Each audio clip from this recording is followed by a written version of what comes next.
Basta Nay, kailangan ko na talaga ng pera bukas. Nay, Bakit? kailangan ko ng 5,000 bukas. May lakad kami ng mga kaklase ko bukas.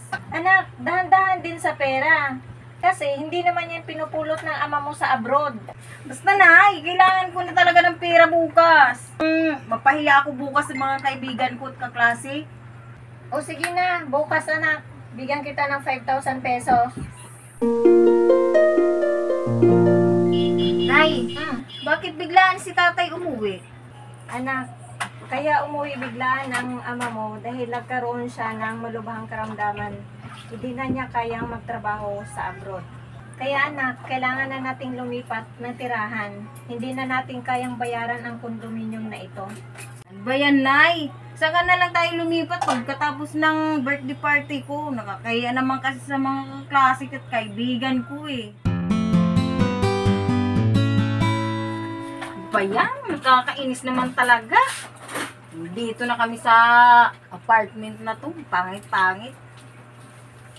Baka malaman to ng mga klase at kaibigan ko. Nakakahiya talaga. Kasalanan talaga to ng mga magulang ko eh. Anak, may masama akong balita sa'yo. Ano yun? Isinugod ko ang tatay mo sa ospital. Ha? At tuluyan na niya tayong iniwan. At kailangan na natin ulit lumipat ng tirahan dahil hindi na natin kayang bayaran ang apartment na ito. Bayan, Nay! Kasalanan nyo to ni Itay. Bakit tayo naghirap ng ganito? Dati nasa condominium tayo. Tapos lumipat ng apartment. Tapos ngayon, tignan mo nasa room for rent na lang tayo. Tsaka butas pa. Dapat hindi talaga malaman ng mga kaklase ko at ng kaibigan ko. Nakakahiya talaga. Bukas uli na kailangan ko ng 5,000 ulit kasi gagala kami ng mga kaklase ko at mga kaibigan ko. Sige anak, maghanap ako ng pera. Sige na, maiwan ka muna dito at maglako pa ako ng paninda kong banana Q para may magamit ka bukas. Tao po. Ano Kayo- yun, kuya? Kayo po yung anak ni Aling Nina.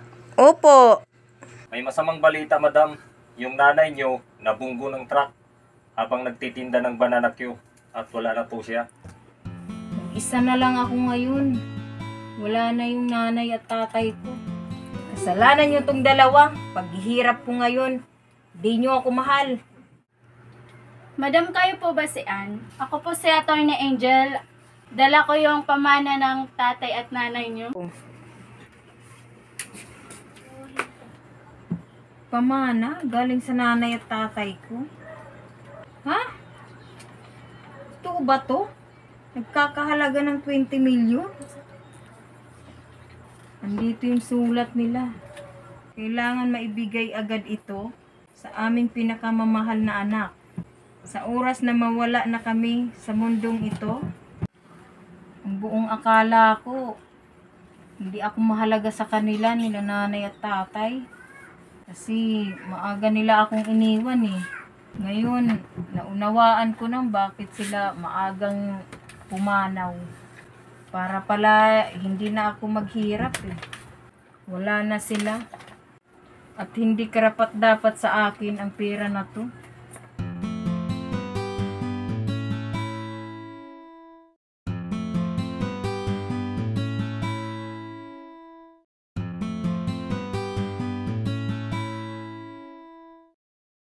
Gandang araw, sir.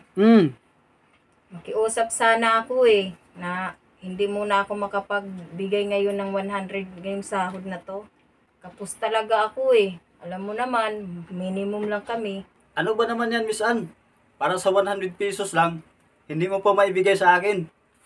Hindi naman yan kawalan sa'yo eh. Miss Ann, dahil unang araw mo dito sa trabaho, ako nga pala si Victor, yung supervisor nyo dito. Diretsuhin na kita ha. Alam mo ba yung pinalitan mo dito? Tinanggal ko yun. Kasi hindi marunong sumunod sa akin. Bali, 30K na tao na hinahawakan ko dito. Opo, sir. Kailangan ko talaga ng trabaho eh. Ako lang kasi ang inaasahan ng magulang ko.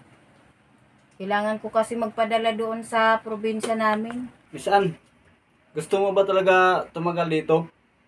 Isa lang naman kailangan mo eh. Kailangan mo lang sumunod sa akin.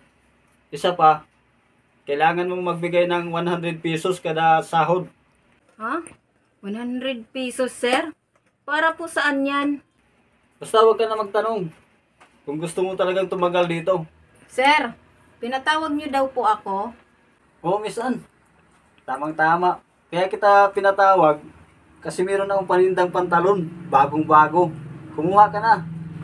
2 hulog naman yun. Eh, sir, hindi ko pa sana kailangan yan eh. At marami pa ako niyan. Sige na, Miss Ann, kunin mo na. Kaysa naman magkasamaan pa tayo ng loob eh. Samantalang 2 hulog lang naman yan. Ate Rose, ilang taon ka na dito? 5 years na ako dito nagtatrabaho. Ibig sabihin, 5 years ka na rin nagbibigay ng 100 pesos sa bisor natin. Kada sahod mo. Oo, ganun na nga. Kasi kung hindi naman ako magbibigay, posibleng matatanggal ako sa trabaho.